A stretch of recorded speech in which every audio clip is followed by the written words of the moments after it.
అంశం గురించి మనతో మాట్లాడడానికి హంపి విరూపాక్షపేట నుంచి బంగారయ్య శర్మ ఉన్నారు, అట్లాగే డాక్టర్ జానకి ఉన్నారు. ఇదే అంశంపై మాట్లాడదాం చిన్న బ్రేక్ తర్వాత. చూస్తూనే ఉండండి టీవీ9.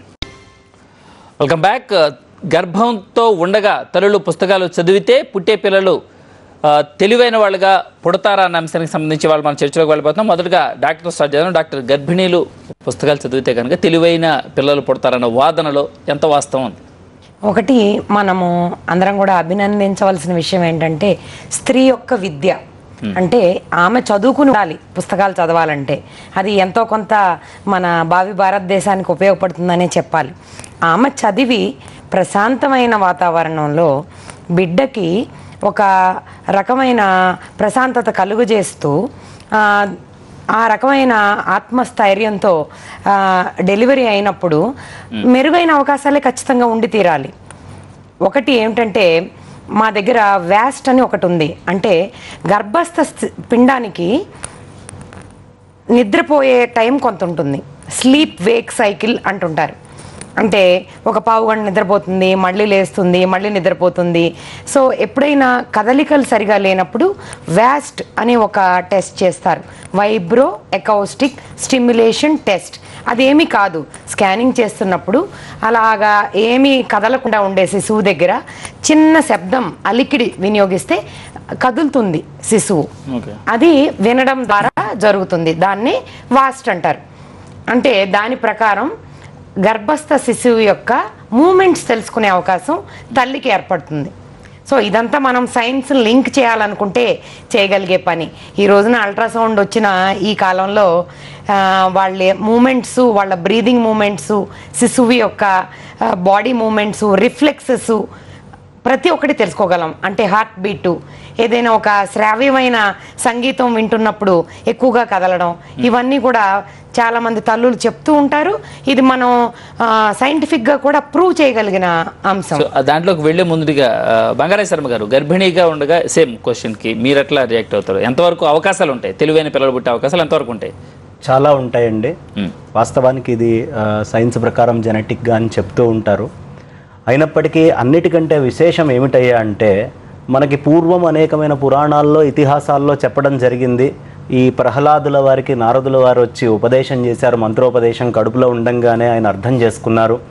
మళ్ళీ మన ఈ కపిల మహర్షి తల్లికి కూడా బోధన చేశాడట కడుపులో నుంచి. అంటే ఇంకా this is something more advanced, ఇంకా కాస్త ముందరికి ఉంది ఇది.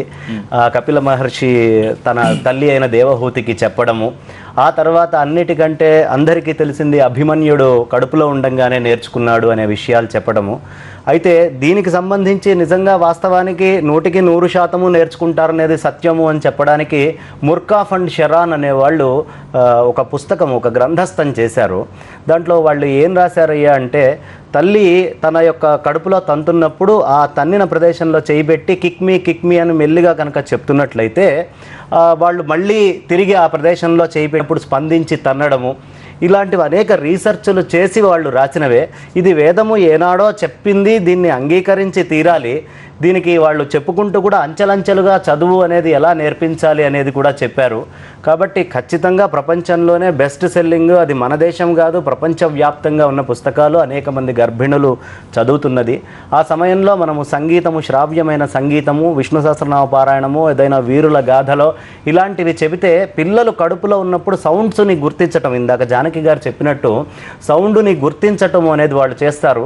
ఎలాంటి సౌండ్స్ అయితే వీళ్ళు ఎక్కువ మర్మర్ చేస్తూ వింటూ దాని మీదే ధ్యాస పెడతారో అలాంటి సౌండ్స్ని బయటికి రాగానే తొందరగా రికగ్నైజ్ చేస్తారు. కరెక్టే. కానీ ఇప్పుడు మీరు అన్నట్టుగా మహాభారతాన్ని తీసుకుంటే, సుభద్ర విషయం తీసుకుంటే కనుక ధర్మశాస్త్రాలు కావచ్చు, ఇవన్నీ వినడం మూలంగా అభిమన్యుడు పరాక్రమవంతుడని ఇట్లా చెప్తున్నారు కదా. అంటే చదవటం మూలంగా ఎంతవరకు అవకాశం ఉంటుంది?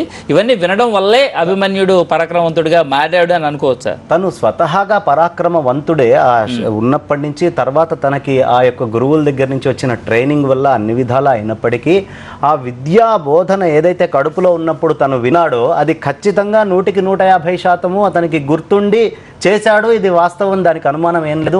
భారత భాగవతాలను ఎవరైనా ఒప్పుకోవాలి. అది కరెక్టే శర్మ గారు. ఒకవేళ గుర్తుండి చేసినప్పుడైతే బయట పరాక్రమవంతుడిగా మారిన వ్యక్తి పద్మవ్యూహంలోకి వెళ్ళి మళ్ళీ ఎందుకు తిరిగి రాలేదనుకో. తిరిగి రావటం అనేది అతను వినలేదు కాబట్టి. అదే వినలేదు కానీ బయట నేర్చుకోలేదు. తనకు తెలిసిన విద్యని బయటకు వచ్చిన తర్వాత ఎందుకు నేర్చుకోలేకపోయాడు? అంత షార్ప్గా ఉన్న అది ఆ సమయానికి తనకు అక్కడ చెప్పే గురువులు అతి కొలది మంది ఉండడము, అర్జునుడు అతని యొక్క విద్యాభ్యాసము ఈ చెప్పిన వాళ్ళ దగ్గర జరగకుండా బయట జరగటము, ఆ విద్యాభ్యాసం పూర్తయ్యే లోపలికే యుద్ధ వాతావరణం రావటము, ఇలాంటి అనేక సంఘటనల వల్ల అతను మరలా నేర్చుకోలేకపోయాడు. కానీ గుర్తుందని స్వతహాగా అతనే పురాణంలో ఖచ్చితంగా చెప్పాడు, నేను అప్పుడు విన్నాను గర్భంలో అని. ఒకవేళ పురాణాన్ని నమ్మినట్టయితే అతను విన్నాను అని చెప్పింది కూడా ఆధారమే, ఖచ్చితంగా విన్నాను. సైంటిఫిక్ గా ప్రూవ్ చేసే ఎగ్జాంపుల్స్ ఏమైనా ఉన్నాయి మేడం? ఇది సైంటిఫిక్గా చాలా కష్టం అండి. ఒక గర్భస్థ శిశువుకి తల్లి తినే ఆహారం ద్వారా కొంతవరకు బ్రెయిన్ అనేది పెరుగుతుంది, ఒమేగా 3 ఫ్యాటీ యాసిడ్స్ అని ఇలా. అలాగే జీన్స్, తెలివైన తల్లిదండ్రులకి తెలివైన బిడ్డలు పుడతారనే జెనెటిక్ కాంపోనెంట్. అంటే genetic component, nutrition component, environment, ఒక ప్రశాంతంగా ఉండే వాతావరణంలో హెల్తీగా, అంటే ఇప్పుడు లవకుశలు జన్మించేటప్పుడు ఒక ఆశ్రమంలో పుట్టారు కనుక అది కూడా ఒక కారణం అయి ఉండొచ్చు. ఇట్లా దీన్ని మనం నెగిటివ్ వేలో తల్లి చదివితే బిడ్డకి వ్యాప్తి చెందుందా అనే దానికన్నా తల్లి చదవడం వల్ల బిడ్డ పుట్టాక నేర్పే అవకాశం ఉందని కూడా మనం ఆకలింపు చేసుకోవచ్చు. అంటే జనరల్గా ఇప్పుడు కడుపులో బిడ్డ ఎదుగుతున్న క్రమంలో ఎటువంటి మార్పులను మనం అబ్జర్వ్ చేయొచ్చు? శాస్త్రీయంగా చెప్పుకోవాలంటే గర్భస్థ శిశువు 9 వారాలకే చాలా వరకు అన్ని అవయవాలు వచ్చేయడం జరుగుతుంది.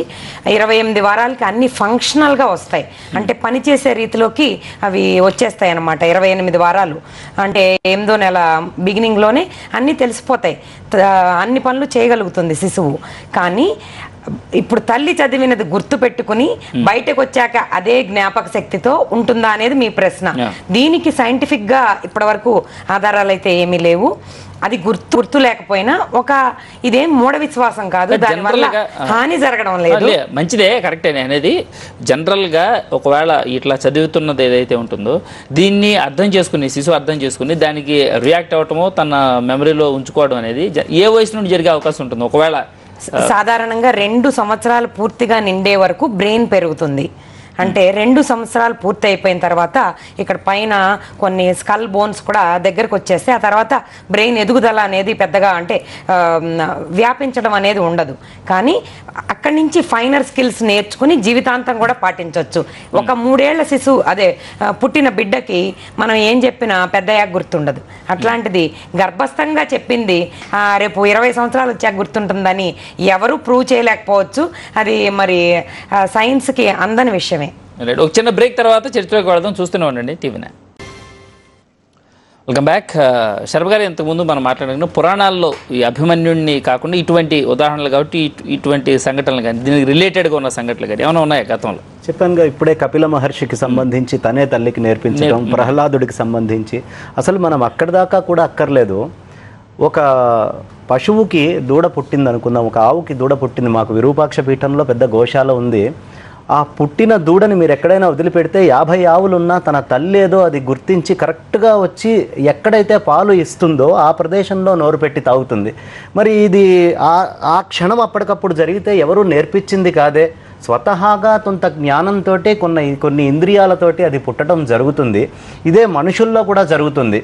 మనుషుల్లో కూడా పిల్లవాడు బయటికి రాగానే లేదా పాప బయటికి రాగానే పాలు ఎక్కడ ఇవ్వాలో ఎవరు చెప్పక్కర్లా, తెలియకనే అక్కడ పాలని గుంజుకోవటం అనేది జరుగుతూ ఉంటుంది. ఇది ఎప్పుడైతే ఇటువంటి ఉదాహరణల్ని మనం చూస్తున్నామో మనకి ఖచ్చితంగా పూర్వ కొంత విజ్ఞానంతో పాటే ఇది జరగటం అనేది ఉంది అనిపిస్తుంది.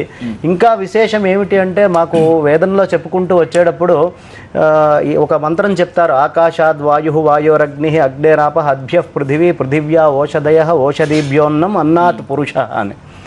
ఇది ఏం ప్రాసెస్ చెప్తుంది అంటే తను పుట్టక ముందు తల్లి గర్భంలో ఉన్నాడు, తల్లి గర్భానికంటే ముందు తండ్రి యొక్క వీర్యంలో ఉన్నాడు, అంతకంటే ముందు తండ్రి తిన్న ఆహార పదార్థంలో ఉన్నాడు, అంతకంటే ముందు ఈ పాంచభౌతికమైన ఆహార పదార్థం ఏవైతే పంచభూతాలు ఫోటోసింథసిస్ అంటామో అందులో ఉన్నాడు, దానికంటే మూలము పరమాత్మ రూపంగా ఉన్నాడు అని మనకి చెప్పడం జరుగుతుంది. ఇంత విజ్ఞానం ఆ మూల నుంచి ఇది జరుగుతూ వచ్చిన తర్వాత కానీ శిశువు యొక్క జననం కాదు. అలా వచ్చే జీవి ఎవరైతే ఉంటాడో మనకి పూర్వజన్మ జన్మాంతర వాసనలు అనేవి కూడా పురాణాల్లో చెప్తూ ఉంటారు. ఈ ఇంత ప్రాసెస్లోనూ ఆ జీవుడు కొంత మనస్సుని కలిగి ఉంటాడు. ఆ మనోరూపంగా వచ్చి ఎప్పుడైతే నాభిని ఛేదిస్తారో అప్పుడు తన పూర్వజ్ఞానాన్ని మర్చిపోతాడు అని పెద్దవాళ్ళు చెప్పడం జరుగుతుంది. కాబట్టి పూర్వజ్ఞానం అనేది ఉంది అని పురాణాలు సుస్పష్టంగా చెప్తున్నాయి. ఆ జ్ఞానము నాభిని ఛేదించంగానే తల్లికి కడుపుకి చేయంగానే పోతుంది అనే విషయం చెప్పడం జరుగుతుంది. దీని ఆధారంగా మనం తెలుసుకోవచ్చు. ఒక జెస్సీ నాయుడు ఉన్నారండి, ప్రెగ్నెన్సీ ట్రైనర్ ఉన్నారు. మేడం, ఎంతవరకు ఇట్లాంటివి అంటే బుక్స్ చదవటం మూలంగా ఇతరత్రా చేయడం మూలంగా గర్భంలో ఉండగానే పిల్లవాడిని తెలివైన వాడిగా మనం తయారు చేయొచ్చు? చాలా వరకు ఇది కరెక్ట్ అండి. నేను కూడా TV9 చూస్తున్నాను.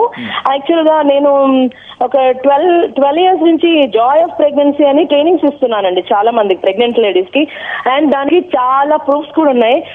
బెస్ట్ ప్రూఫ్ అంటే నేనే అండి. నా బాబుకి ఫస్ట్ టైం ఆల్రెడీ 10 years బాబు ఉన్నాడు. నేను ప్రెగ్నెన్సీ టైంలో ఉన్నప్పుడు ఒక ఆశ్రమంలో పెరిగినప్పుడు ఆయన చెప్పేవాళ్ళు, నీకు ఎలాంటి క్యారెక్టర్ కావాలనుకుంటే అలాగే పుడతారంటే. అయితే నాకు లెఫ్ట్ హ్యాండర్ కావాలని నేను అనుకునేదాన్ని. నౌ 10 years బాబు ఇప్పుడు is a left hander now. And ఇంకోటి ఏంటంటే ఇప్పుడు నేను కూడా ఇప్పుడు మళ్ళీ సెకండ్ టైం ప్రెగ్నెంట్ అండి, 8 months నాకు. అండ్ ఇంతకుముందు మీ దగ్గర ఉన్న డాక్టర్ గారు కూడా చెప్తున్నారు ఆ మెమరీస్ ఉంటాయో లేదో తెలియదు. అండ్ 2 years వరకు పిల్లలకి ఏమీ గుర్తుండదని. కాదండి, డాక్టర్ థామస్ వెర్నీ గారు అని, ఆయన న్యూయార్క్ లో he has done lot of work on foetus development, foetus memories అని. మెమరీస్, ఫీటస్ మెమరీస్ అంటే గర్భంలో పెరిగే పిల్లలకి 1 hour మెమరీ ఉంటుంది, షార్ట్ టర్మ్ మెమరీ అని. లాంగ్ టర్మ్ మెమరీ అయితే 12 hours ఉంటుందండి, 12 to 24 hours ఉంటుంది. సో ఇది చాలా వరకు కరెక్ట్ అండి. ఎంతో మంది ఊరికి పుస్తకాలు ఒకటే చదివితే కాదు, ఆ చదివిన దాన్ని అధ్యయనం చేసుకుంటూ మననం చేసుకోవాలి. దానికి 9 months వరకు అది ప్రాక్టీస్ చేస్తూ ఉంటే 100% వాళ్ళు ఏదైతే అనుకున్నారో ఆ రిజల్ట్స్ ప్రూవ్ చేయబడ్డాయి. ఇంకా ప్రూవ్ కాలేదు అని అంటున్నారు, లేదు ప్రూవ్ చేయబడ్డాయి. మా దగ్గర చాలా ఎవిడెన్సెస్ కూడా ఉన్నాయి. You can also. అండ్ ఇప్పుడు నేను ప్రెగ్నెంట్ గా ఉండి నేనే చాలా చేస్తున్నానండి. 8 months ప్రెగ్నెంట్. ఇప్పుడు ప్రతిరోజు మ్యూజిక్ పెడితే బేబీ డాన్స్ ఎ లాట్. మీరు అది లైవ్ గా చూడొచ్చు. మీరు పొట్ట దగ్గర అలా పెట్టి చూడండి. నాకే కాదు, ఏ ప్రెగ్నెంట్ కన్నా అది జరుగుతుంది. మంచి విషయాలు. Madam, thank you very much madam. సమయం కూడా లేదు. సో మేడం, ఫైనల్ గా ఇటువంటి ఎట్లాగో అంటే మంచిదే, ప్రశాంతమైన జరిగితే మంచిది. జనరల్గా గర్భంతో ఉన్న తల్లులు తీసుకోవాల్సిన జాగ్రత్తల గురించి ఏమైనా కంక్లూడ్ చేస్తూ చెప్తారు? డెఫినెట్గా అండి, మంచి ఆహారం తీసుకోవడం, సంయమనం పాటిస్తూ ఆధ్యాత్మికమైన పుస్తకాలు చదవడం వల్ల మంచే జరుగుతుంది. దాన్ని పైకి చదవడం వల్ల శిశువు కూడా వినే అవకాశం కూడా ఏదైతే ఉందో అది కూడా జరుగుతుంది. ఇంకా దీని మీద మరింత రీసెర్చ్ వెలుగు చూడాలని కోరుకుంటున్నాను. రైట్ అండి, thank you very much Sharma గారు, జానకి గారు ఇవాళ స్టూడియోకి వచ్చి డిస్కషన్లో పాల్గొన్నందుకు. ఇవి ఇప్పటివరకు విశేషాలు చూస్తూనే ఉండండి TV9.